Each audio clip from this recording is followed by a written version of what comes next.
Balance your trading strategy by adding futures. CME Group helps you manage risk and capture opportunities in all market environments. Capitalize on around-the-clock access to highly liquid global futures and options market across all major asset classes. Just visit your online broker and get started.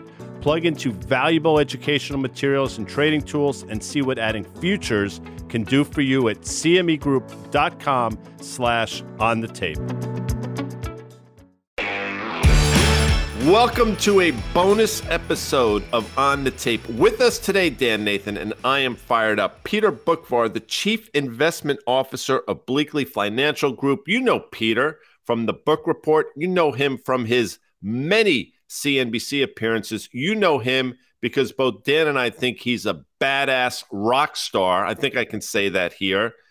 Peter, welcome to On the Tape. Thank you, Guy. Thank you, Dan. By the way, you're doing a great interview, looking forward to it, with Doug Cifu, the CEO of Virtu Financial. So we have a lot going on here. We're on the eve of Jackson Hole. A lot to talk about. Germany, by the way, is melting down. Germany, the fifth largest economy, last I looked, on the planet. So if you don't think it's consequential, think again. Welcome aboard, Peter. Thank you, guys. It's a pleasure. All right, Peter, you were on Fast Money earlier in the week. I think it was probably Tuesday. And the headline, the producers love to tease out a big headline from your pregame show notes, was that the U.S. is on a collision course, I think something like that, with a recession. Now, we've been talking about the potential for a recession for months and months. And I guess what Guy and I try to figure out here, and I think you do too, for Bleakley customers, is what does a recession mean for financial assets, right? What does it mean for markets? So whatever you think the definition of a recession is, 2 negative quarters of GDP growth,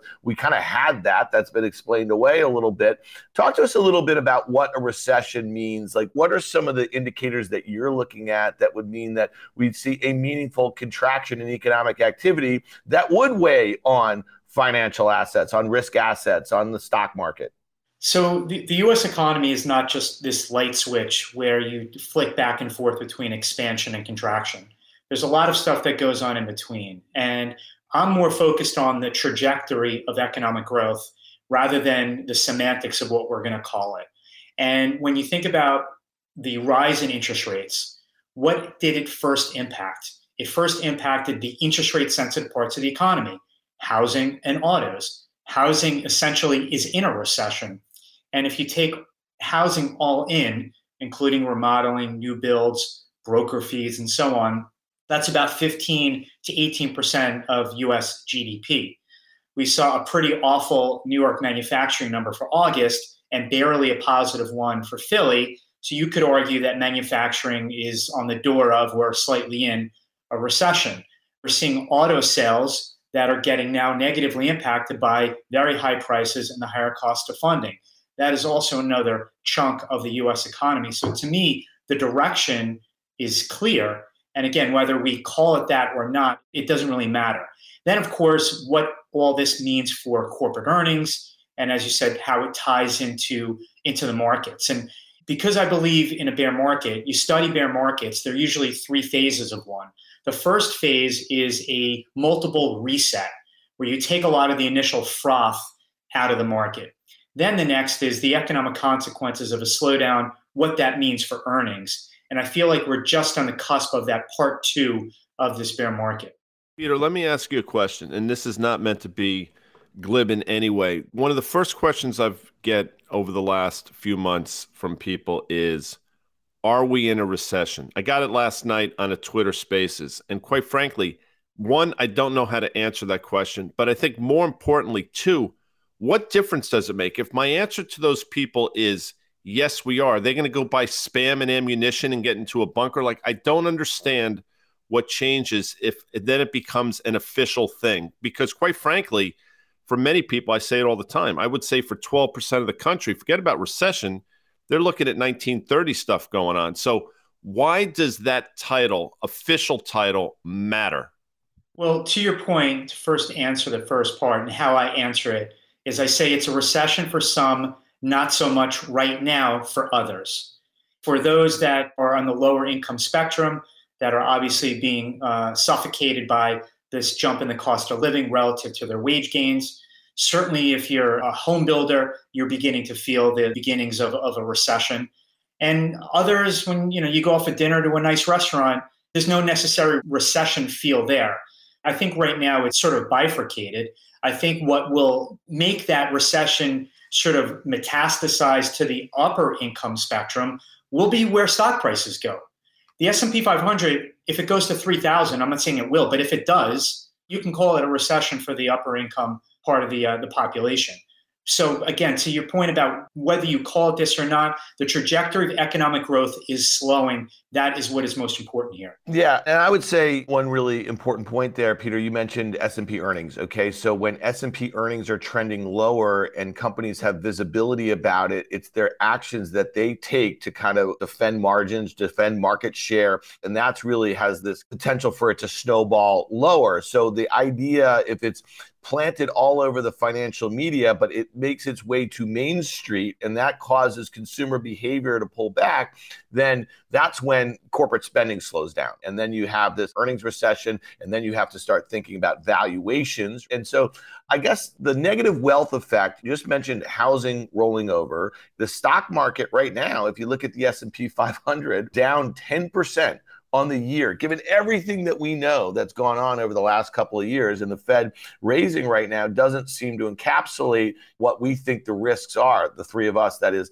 collectively. But I want to point out to some of the data. So Ryan Dietrich, he's a prolific tweeter about financial data. He said the S&P 500 recovered half of its bear market losses. It's a very good sign, as stocks have never moved back to new lows after this happened. In fact, a year later, higher every time and up 19.3% on average as well. Amanda will throw that in the show notes.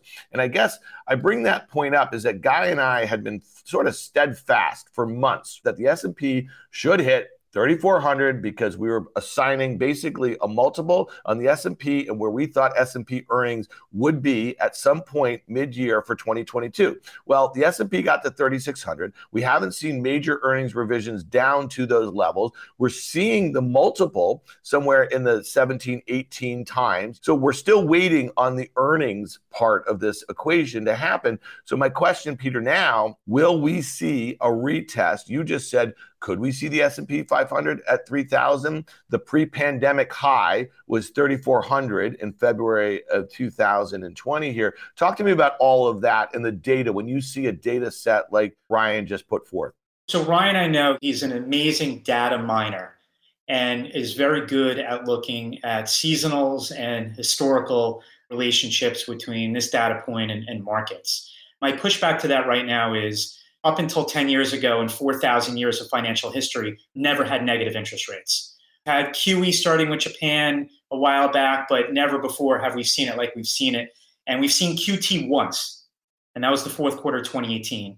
And we're now in the second iteration of QT. So this is somewhat unprecedented. So to think that an historical market relationship is somehow going to hold in this new world of things that we really have never seen, I'm not going to draw that. To me, that's dangerous. In terms of earnings, when you look at the very short increase in cost pressures that a lot of companies have felt over the past couple of years, whether it was labor, raw materials, transportation costs, and so on, it takes some time to get that lost margin back. But if we get to a point where they can no longer raise prices and they've cut costs, non-labor costs, to where they can, then you start getting into cutting labor costs. Then that starts to negatively impact the labor market. And if they can't recapture that lost margin, then you start to see a degradation in overall profit margins. And that's what's going to weigh on earnings. At the same time, if the trajectory of economic growth still continues to deteriorate, then you have to start questioning that top line, because inflation has been the biggest booster to revenue. If inflation starts to slow down, then revenue growth starts to slow down. And if companies are dealing with very high labor costs, they're not going to be able to recapture that margin. And then you get both profit margin declines and revenue slowdown, and then possibly a more notable decline in earnings estimates.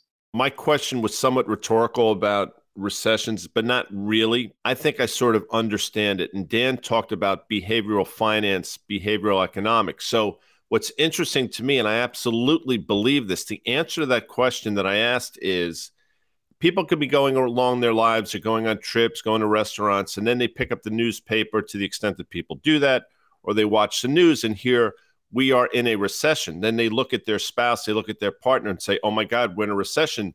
Maybe we shouldn't go on their trip. Nothing changed in their life.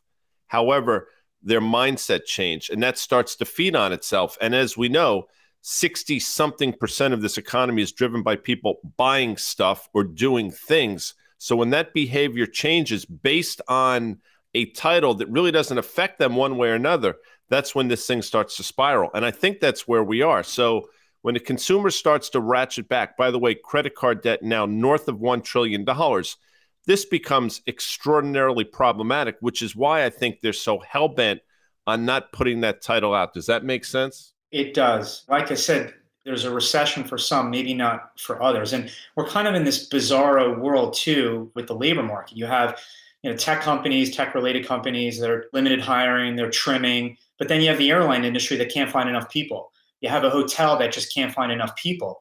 So there's sort of this weird paradox within the economy itself that also separates out a recession from not.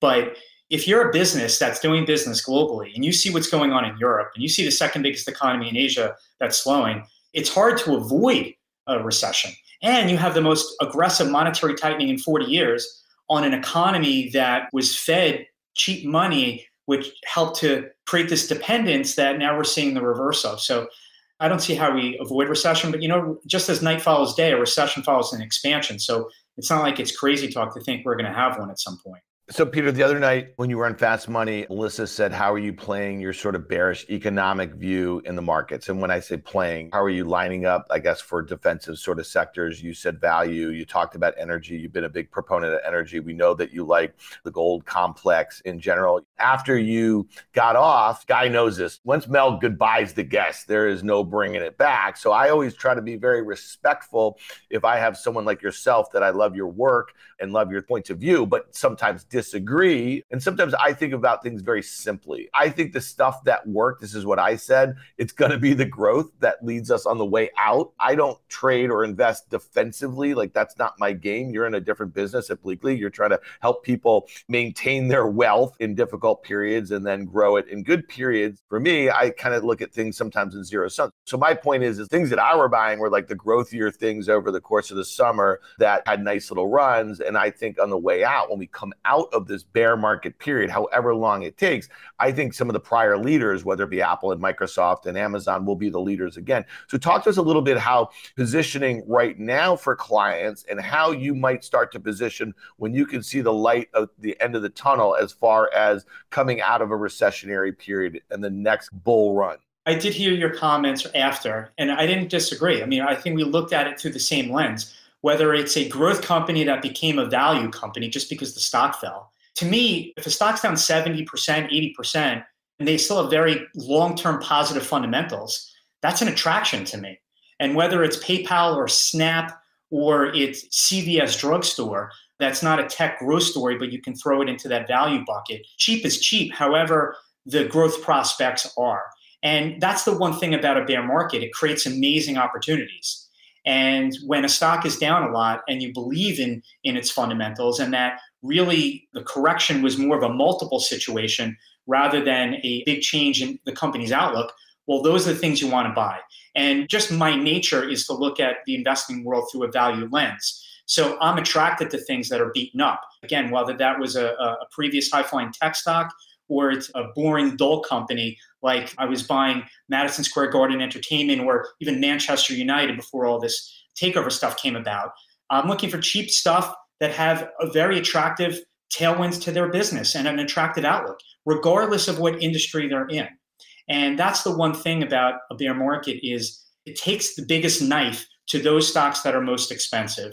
Those stocks are already cheap. They have low expectations already embedded in them, so there's less risk in them. At the end of the day, though, you still need the fundamentals to be good. You still need a growing business. You don't want to buy a melting ice cube just because it's a value stock. Those things you have to avoid.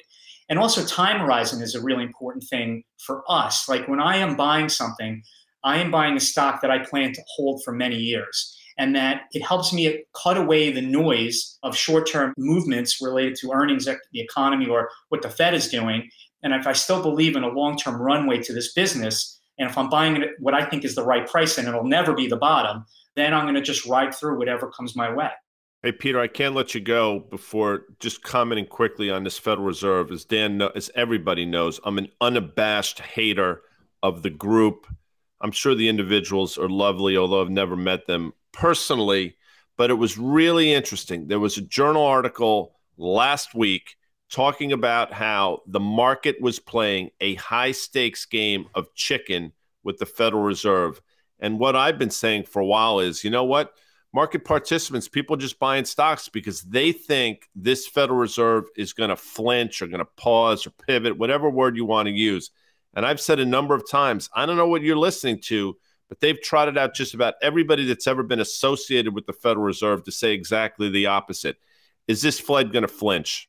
There are two things. They're not going to flinch in the sense that they're going to continue to hike rates to a level that will for sure put us into a recession. And their pivot and reversal is going to be different than what we're used to. We're used to the Fed tightening into recession and then immediately cutting rates and easing. This time around, because inflation is as high as it is, even though it's going to be falling, the stickiness of it is going to limit their ability to respond to an economic downturn. But I think the market psychology is what they were trained to do since QE1. Every market correction of note coincided with the end of QE, the initiation of QT, and rate hikes. And you can mark it. The market fell either 10 to 20% during each of those time periods. And the second the Fed backed off, the markets then rallied and eventually went to new highs. So the market right now is just taking out the playbook that worked since 2010. Of course, this time is not the same in terms of inflation being at 40-year highs and the pace of aggressiveness of the tightening is at 40-year highs. So this is not like the last 12 years, but that's the mentality that people are opening up in terms of their playbook. Unfortunately, though, I don't think that playbook is going to work this time around. We covered a lot of ground there, markets, maybe a little what the Fed may or may not indicate. Before we get out of here and before our listener gets to hear your conversation with Doug Cifu, one of the things, Danny Moses, our co-host on the tape, we've been doing this podcast since January of 2021. And we started with this kind of meme stock thing. Remember that January, February, March of 2021. And Danny has been very clearly critical of a lot of the trading mechanisms that exist that he thinks kind of allows for this sort of behavior and really harms retail traders. And a lot of that is, I think you could encapsulate in this payment for order flow and some of these models that exist to do that might have been taken advantage of a little bit by those looking to kind of get some of these things going in a way. I'm just curious, what are your thoughts going into this conversation with Doug and on the way out about Virtu's business model in general? Well, the first thing with regards to the meme stocks, we've been seeing episodes like that since the history of markets. You can go back a few hundred years. You can go back to the tulip situation and bubble. And there are always times when you have this craze. And obviously, recently we saw it in the late 90s. And you just see moments of euphoria. I mean, I have my book here, Manias, Panics, and Crashes by Charles Kindleberger. He was writing about this in the late 70s. So it's just human nature never changes. It just sort of takes on a different form. And Virtu's business really just replaced the specialist industry on the floor of the New York Stock Exchange. So instead of calling down to the floor and somebody answering the phone and taking the order and then passing it on to a broker who then ran out to the post, and you had a specialist that sold them whatever stock they wanted to buy, obviously that is all automated. So to me, Virtu, Citadel, these businesses are electronic market makers that have replaced the specialist system. And we all grew up when it was quarter spreads in stocks. Then it went to eighths. Then it's decimals. And now you have sub-penny spreads between bid and offers, and the retail customer pays zero commission. To me, there's no better progress than that in terms of making trading affordable for the average person, whereas 20 years ago, maybe it cost them $200 to place one trade. Now, what they do with that in terms of their speculation or what they want to do at the craps table, well, that's up to them. But that's human nature, and that was going to happen anyway in whatever form it might have taken. So I think Doug does a good job of laying out his business. Upon our return, Peter's conversation with the CEO of Virtu Financial.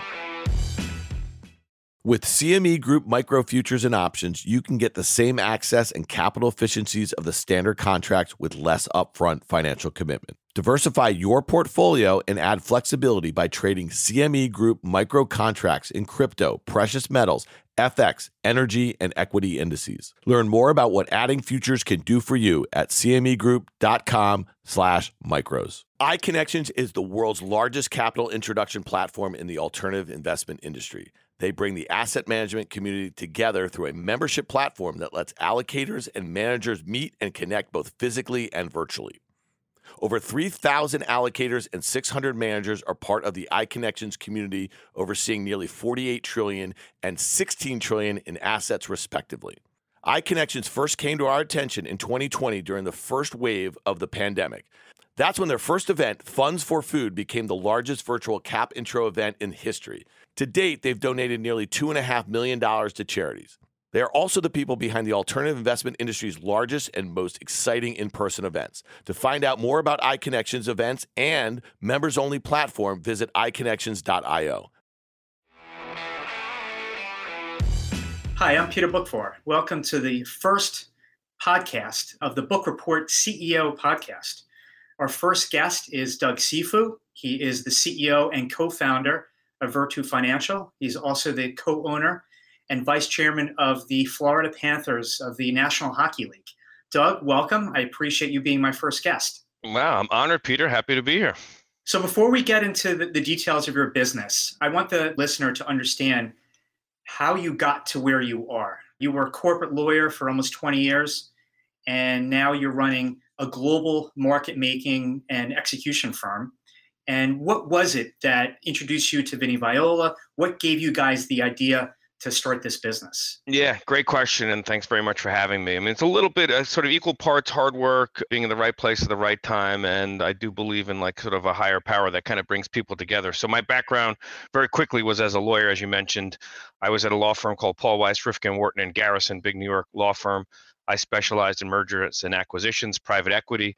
One of my clients was a private equity firm that was making, in the late 1990s and early 2000s, Peter, a lot of investments in market structure companies. It was a firm called General Atlantic, and their basic thesis was that markets, exchanges, data providers, retail brokers were going to evolve through technology to become more efficient. Trading was going to become 24 hours. It was going to be more ubiquitous across asset classes and geographies. And so as a result, I had a number of experiences as a lawyer investing in exchanges in Brazil and in India and in the United States and options and equities. One of the investments that they made pre-IPO was in, and you know this company very well, now part of the CME, but the New York Mercantile Exchange, which was our exchange in Lower Manhattan. The fellow who was the chairman of the New York Mercantile Exchange in 2001 through 2005 was a guy by the name of Vinny Viola. So I was the lawyer for General Atlantic. Vinny, the chairman of the NYMEX, was effectively on the other side of the table, if you will, when GA was making that investment. And so I got to know Vinny because he was effectively on the opposite side. So one of the great lessons of my life was don't be a schmuck, right? If I had been a real schmuck and arrogant and pounded my fist on the table, Vinny would have dismissed me. I did a good job representing my client. Deal closes, and I'll make this up, 2-3 months later, and my phone rings, and it's Vinny, who I vaguely knew was like this chairman, larger than life futures trader. And he says, hey, I remember you did a great job, blah, blah, blah. I need a lawyer for X, Y, and Z. And so that's how I met Vinny. I'd been just a practicing lawyer. I started to represent him in a number of matters that he needed help with as a corporate lawyer. And after a few years of doing that, Peter, he turned to me and said, you're a great lawyer, but you have a great business sense. I have this idea to start, and what he then described Virtu, and I'll describe it as a technologically enabled, scaled global firm that wants to be the best bid and the best offer in every electronic market, in every asset class, in every regulated country around the world. So he had broad ambitions for what Virtu was going to be. And he says, I want to do it with you because we have a good combination of skill sets. At the time, I didn't know a bid from an offer. I was an M&A lawyer. I read the Wall Street Journal. I looked at stock prices, but I didn't know anything about the plumbing of Wall Street, didn't know anything about trading. And he said, you're a smart guy, you'll figure it out. And here I am 15 years later. I don't know if I figured it out or not, but here we are. So that's the story. It's impressive the world that we're in right now when it comes to trading of anything, relative to even just the 90s when you had the NASDAQ and really was created to be an electronic system with both bid and offers. But the New York Stock Exchange was very old school with people running around with their heads cut off on the floor, running from the phones to the specialist booth. And the way that I look at your business is you essentially have replaced the human being specialist system. And you are the buyer to every seller, the seller to every buyer, and not just equities that trade on the New York Stock Exchange, but you guys are trading in markets in over 50 different countries in a variety of different markets. Yeah, that was the basic idea, that financial intermediation, matching buyers and sellers, is a business that is as old as, markets and at time, right? It goes back hundreds and hundreds of years. So it was a business that was going to evolve. It wasn't going to go away. You always need that market maker to sort of match buyers and sellers. What has happened through scale, hard work, and technology, as you indicated, is that function has become, and we were one of the main driving forces, and there are a lot of other firms that compete with us, but that function has become a lot more efficient, a lot more scaled, and a lot more global. And the end result is, as you mentioned, that the bid offer has collapsed because of efficiency, right? We've taken a lot of the human process out of it, a lot of the inefficiency out of it. And as well, because of that efficiency, commission rates, and you well know this, right, because you've been in the business a long time, have gone from $300 for a full price broker to effectively zero commission using an iPhone, where you could get access to real-time liquidity in 8,000, this is the United States, 8,000 Reg NMS stocks, both companies and ETFs, instantaneously at a price better than any institutional investor can get if you're a retail investor in this country. So I'm very proud of the role we have played in that. And in the 15 years we've been doing this, I've seen a collapse of bid offer spreads. I've seen commission rates go from, $8.95 to $4.95 to zero. And so competition, technology, and a lot of automation, a lot of really talented, good people at Virtu and at dozens of companies around the world have really made markets a heck of a lot more efficient, and I would argue a heck of a lot better. And on the institutional side as well, when you think about an institutional order being from a hedge fund, a mutual fund, a pension fund, whatever, and they're buying multi-million dollars worth of stock, where in the 90s, there was a quarter spread. And a quarter of a lot of money is a lot of money. And that went to an eighth. And then, as you said, decimals. And I was even looking at Virtu stock today, and it was a penny spread. And we know that there are a lot of stocks that are sub-penny. So it's an incredible efficiency that this technology has built in. And as you mentioned, zero commission rate. So, that then begs the question when you hear Gary Gensler, who has obviously gotten involved in this business, is what problem is he trying to solve? If they're looking out for the consumer, and the consumer now has penny spreads and at the retail level paying no commission, I don't understand. To be honest, I really am confused about what problem is trying to be fixed here.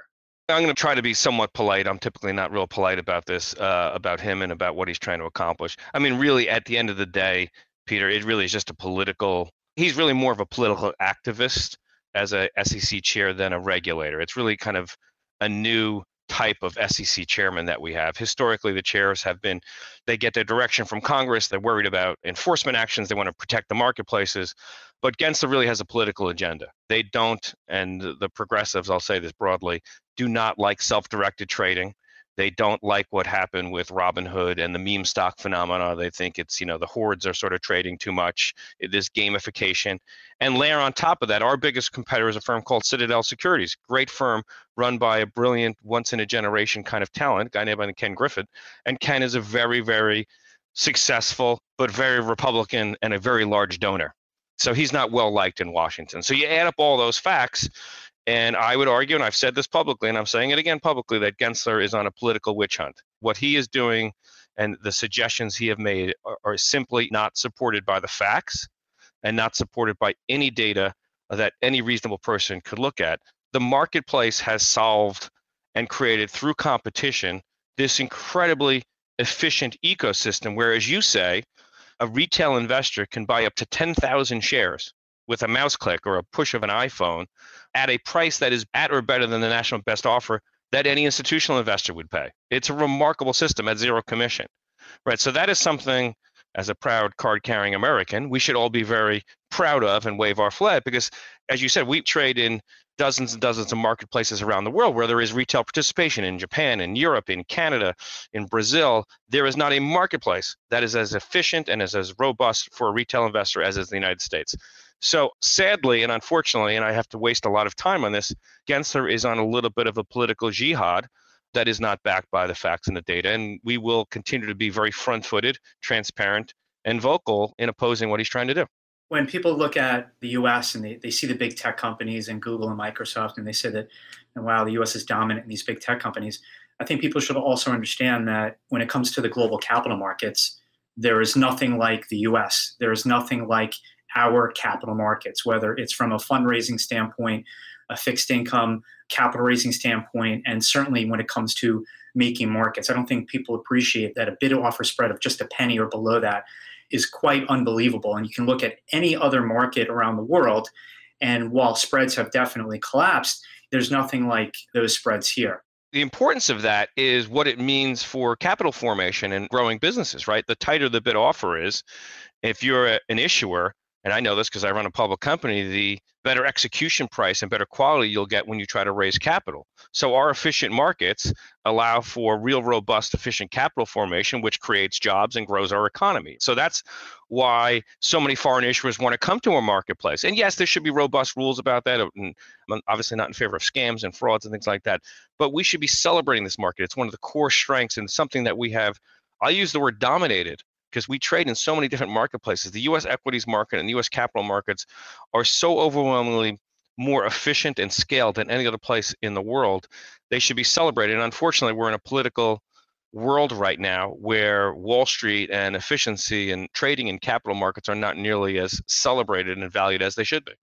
Absolutely. And you guys are making markets in equities and options and fixed income and ETFs and even crypto, which I want to touch upon. And FX and commodities, yeah, and everything. Yeah. And FX trading, $7 trillion a day, I think FX trades globally. Could be even more than that now, but also doing it globally. So the whole world is essentially feeling your technology, not really understanding it, because when they're buying and selling, it's like when you go out for dinner, you're not necessarily thinking about what goes on in the kitchen in order to provide that food. You know, they're having access to liquidity with tight spreads, not understanding that firms like yourself that are creating those better opportunities for these people to be buying and selling things. Yeah, it's not even in the kitchen. Like, we're the guys actually like planting the kernel of corn that becomes a corn that then gets sent to the kitchen. We are the plumbing of the capital markets around the world, because we are at the point determining what fair value is for every instrument at every moment in time. Without that level of investment and precision around pricing and being able to price as tightly as we can, everything kind of ripples from that, Peter, to continue your farming food analogy, which means that then you're going to have larger commissions, you're going to have wider bid offer spreads, et cetera. It sort of ripples through. So the billions and billions of dollars that we have invested in the last 15 years to create this really robust trading infrastructure that we have, that is scaled, that is low latency, but more importantly is agnostic across asset classes and geographies, right? Really kind of tying together an asset class, whether it's an ETF, it's a future, it's a spot. And that level of precision and investment just inures ultimately to the benefit of the end user, as you've indicated. So you mentioned Citadel as being a main competitor. So just like trying to give an example, let's just say I put in a buy order to buy 1,000 shares of GM, for example. And you're Peter, you're a retail investor. Yeah, so we're a retail investor. I'm going through Schwab or Fidelity, whatever. And is it Virtu that's on the other side? Is it Citadel? Or are you guys competing for that offer? Is it? Yeah, so retail brokers, and there are hundreds of them, right? And you've named obviously some of the bigger ones. And we have 250 retail broker customers, everybody from, Ameritrade to Zecco Trade and everybody in between. So we love all of our clients. When you look at your phone or you have your PC and you see a price, you push the button.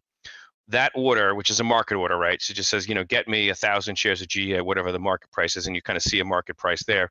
Fidelity, Schwab, et cetera, they have a choice. They can send that order to an exchange, they can send that order to a dark pool, an ATS, or they can send that to what we call a wholesaler, a market maker. So that would be Virtu, Citadel, Susquehanna. There's about 7 or 8 of us that do this, UBS, right? That's a highly competitive business. And we're competing for Peter's order based on price. So how much are we able to price improve off of the NBBO, the displayed price on an exchange, that order, right? So if the market is like 9 bid at 10, we're going to be able to do it at non-spot 9, 9 spot 8, whatever it is over a period of time.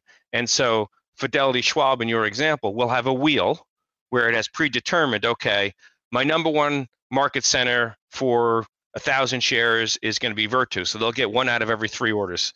Citadel will get 1 out of every 4, et cetera. And so it'll be sort of round robin. So oftentimes, you're right, that order gets sent to us as the market center. When it gets sent to us and hits our environment, you're done. You're filled. Whether I take it into inventory or whether I access liquidity because I don't want that order, I don't want the risk, I'm over my risk capacity, whatever, that's my issue. You are done. You get a price at that microsecond in time that is going to be better than you can get on a national securities exchange. And this is all monitored by the retail broker. They're scoring us on this hourly, daily, weekly, monthly in a very robust fashion. So from the retail broker's perspective, they then take that fill and send it back to the client at the price improved. It'll be a 4-decimal execution. It immediately gets printed onto the tape, the TRF, right, the trade reporting facility. So the entire world sees that Peter sent 1,000 shares of GE or GM, whatever it is you said. The price was sub-penny execution, therefore, so you know it was a retail price, and the entire world knows it. You get your confirm and you're done. That's how it works. Very competitive, robust environment. We get literally millions of those orders a day. Citadel represents somewhere between 35 to 40% of the retail market. We represent around 30%, so we're number 2. And then there's Susquehanna, Jane Street, and there's a number of other competitive firms that try to do the same thing.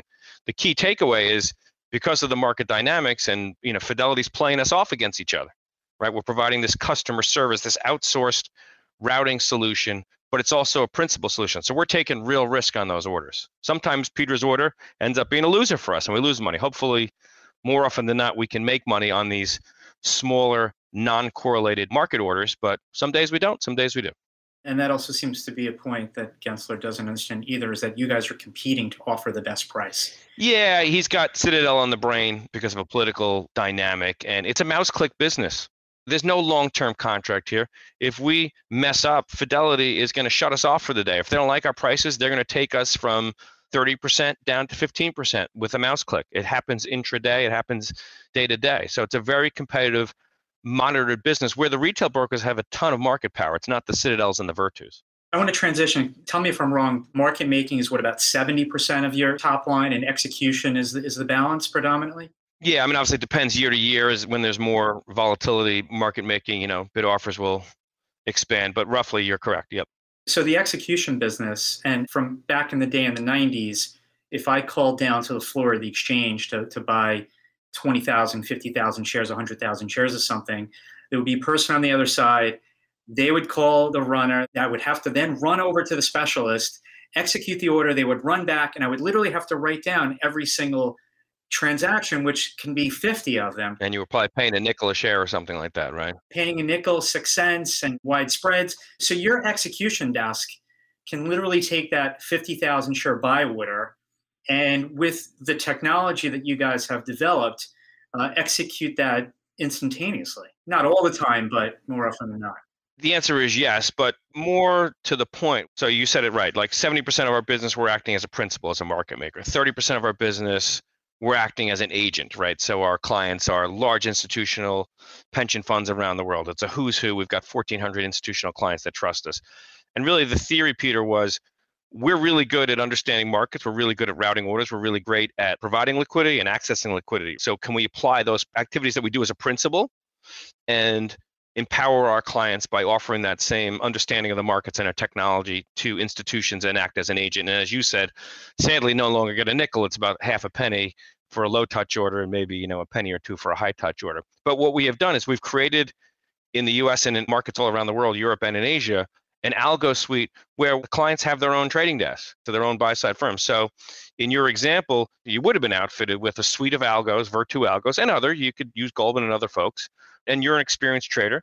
So you might want to just say, all right, I'm just going to VWAP, or I'm just going to remove liquidity because this is a small order. Or maybe I want a liquidity seeking order. I want to be a little more patient. I don't want to impact the marketplace. Whatever it is, we have this suite of algos. You then can parameterize that and use it on your desktop. It's going to go through our pipes. We're responsible for it. We're the broker, but we're empowering you as a trader. That's one option. So more self-directed, trading by really experienced buy-side traders. Of course, we have a full-service desk as well that will do the same thing, where we're going to charge a little bit more for more of a high-touch order, where we're going to work it during the day, more of a traditional kind of brokerage model. The world is moving more towards the former than the latter, again, because of efficiency and scale.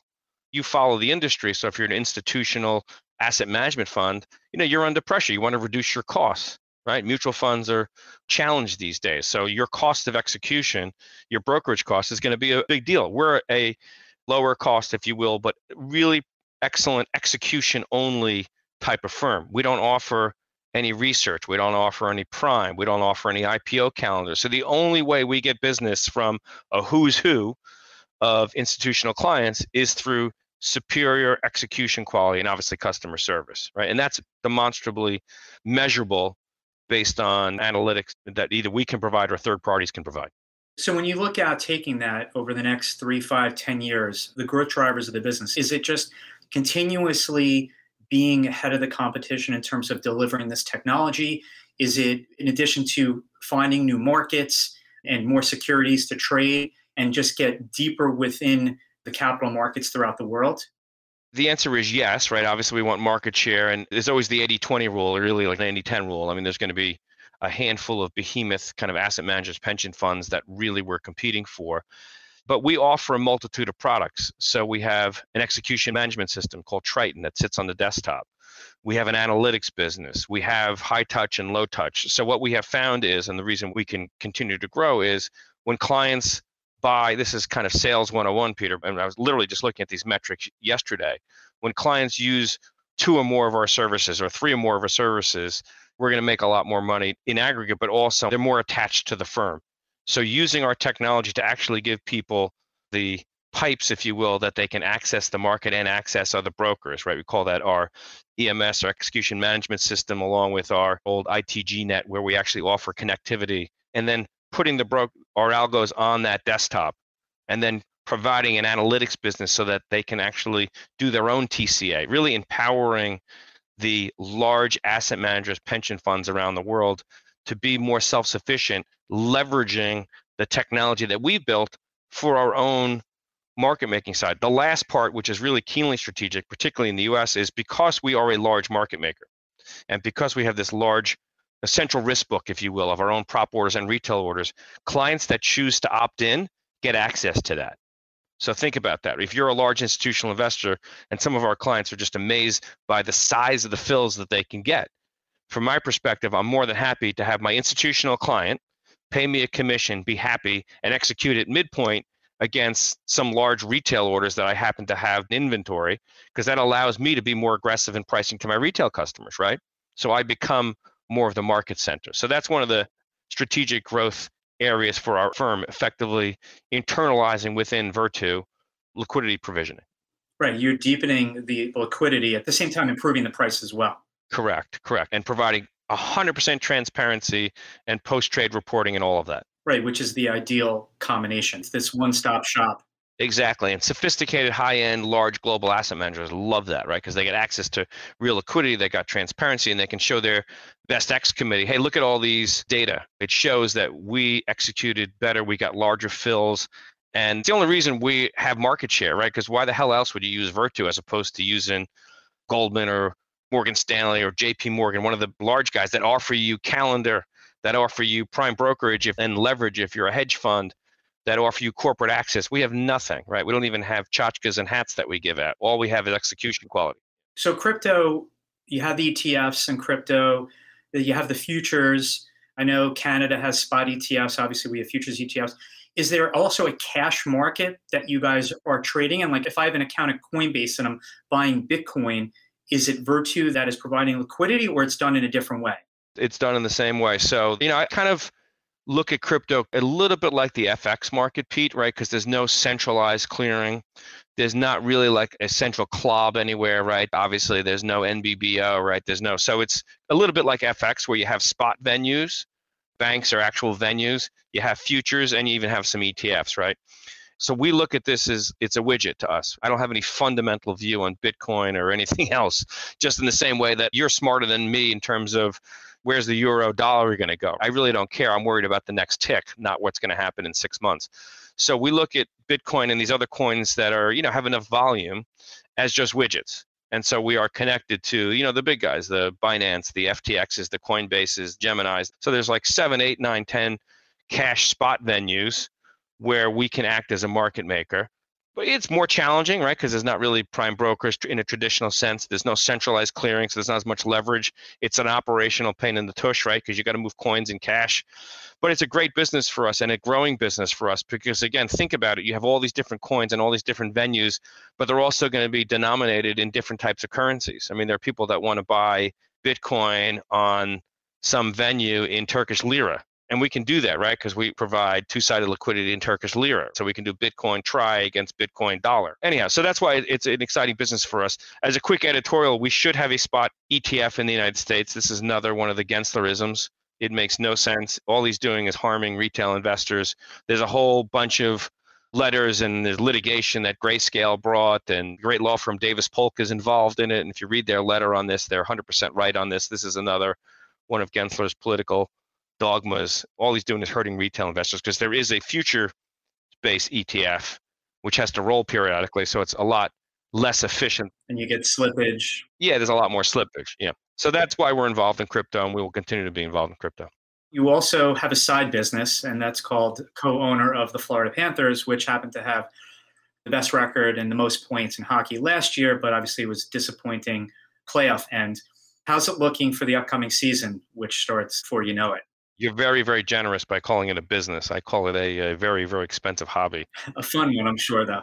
Hope springs eternal. This is our 9th season. Vinny is the majority and controlling partner. I'm just a little partner, but I do enjoy it. It's fun.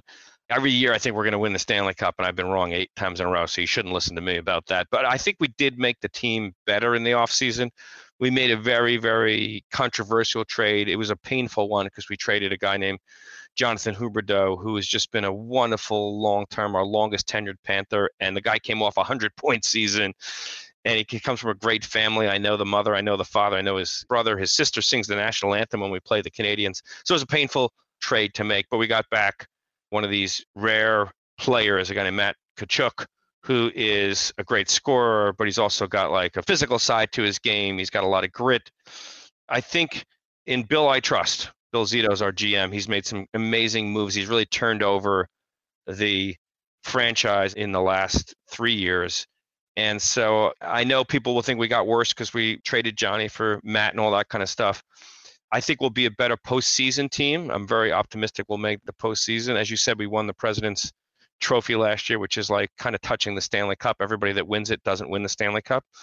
So I'd be really happy if we had 99 points or whatever it was, made the playoffs, and then won the Stanley Cup. We won our first round since 1996 last year when we beat the Capitals in a very tight 4-2 series. And then Tampa just showed us what a championship caliber playoff team can do. I mean, they swept us in 4 games. I mean, that was on paper, we were a better team, but on the ice, they beat us 4-0. So we had to make a change, Pete. Well, between you and Tampa, you've put Florida on the map of hockey. I mean, Florida is now the dominant hockey state. Quite interesting when these teams didn't exist not too long ago. Yeah, you got to give Gary Bettman a lot of credit. I mean, he had some chutzpah by deciding he was going to take hockey south of the Mason to non-traditional markets, I'll say. San Jose and Carolina and Dallas and Sunrise, Florida and Tampa and all these great locations where hockey was not traditional. Look, hockey is like religion in Montreal and Toronto and even New York, the Rangers, obviously, and Chicago, the original 6, Detroit, Boston. Those are great markets. Nashville, to me, is like one of the best places to go to watch a game now. Look at Vegas. Give him a lot of credit. He's really done a remarkable job growing the game. We're happy to be part of that. I love the South Florida market. We got a great fan base. And the sport's never been more popular. Yeah, it's a great sport. It's the best live sport, I think, but I'm biased. And playoff hockey, nothing like it. Nothing like it. Well, Doug, I really appreciate the time. This was great, and I hope the listeners got a good sense of how your business is done. And again, I thank you so much. My pleasure. I really enjoyed it, and best of luck with this podcast going forward. I appreciate it. Nothing in this broadcast should be construed as investment advice, nor a recommendation to buy or sell securities. The discussion is for informational purposes only, and past performance is not indicative of future results. The specific securities discussed may be held by Peter Boockvar personally and or purchased, sold, or recommended to Bleakley clients. Thanks once again to CME Group and iConnections for sponsoring this episode of On the Tape. If you like what you heard, make sure you hit follow and leave us a review. It helps people find our show, and we love hearing from you. You can also email us at onthetape@riskreversal.com anytime. Follow and connect with us on Twitter at OnTheTapePod, and we'll see you next time. On the Tape is a Risk Reversal media production. This podcast is for informational purposes only. All opinions expressed by me, Dan Nathan, Guy Adami, Danny Moses, and any other participants are solely our opinions and should not be relied upon for specific investment decisions.